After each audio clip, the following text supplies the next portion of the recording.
Hi friends, welcome to cook race corner channel. ఈ వీడియోలో నేను కొర్రల దోశ ఏ విధంగా తయారు చేయాలో చూపిస్తాను. దీనికోసం ముందుగా ఆనపకాయ తొక్క తీసుకుని క్లీన్ చేసుకోవాలి. ఆ తర్వాత ఈ విధంగా తురుముకోవాలి. మిల్లెట్స్లో ప్రోటీన్లు, ఫైబర్, ఐరన్, మెగ్నీషియం వంటి అనేక పోషకాలు ఉండటం వలన వీటిని అధికంగా మనం ఆహారంలో తీసుకోవటం చాలా మంచిది. ఇప్పుడు మనం ఒక బౌల్ నిండా కొర్రపిండి తీసుకోవాలి. ఇంకా అందులోనే ఒక బౌల్ ఆనపకాయ తురుము, ఇంకా కొద్దిగా ఉప్పు, కారం, ఇంకా జీలకర్ర పౌడర్ వేసుకుని వీటన్నిటిని బాగా కలుపుకోవాలి. ఇది డయాబెటీస్ వారికి షుగర్ లెవెల్స్ కంట్రోల్లో హెల్ప్ అవుతుంది. ఇందులో మనం వాటర్ అనేది ఎక్కడ కలపకూడదు.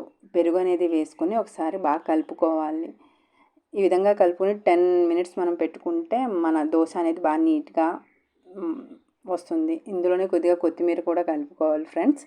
ఈ విధంగా కలుపుకున్న తర్వాత పెనం మీద నూనె పోసుకొని వేడెక్కిన తర్వాత ఈ విధంగా మన మిల్లెట్ చిల్లాని వేసుకోవాలి.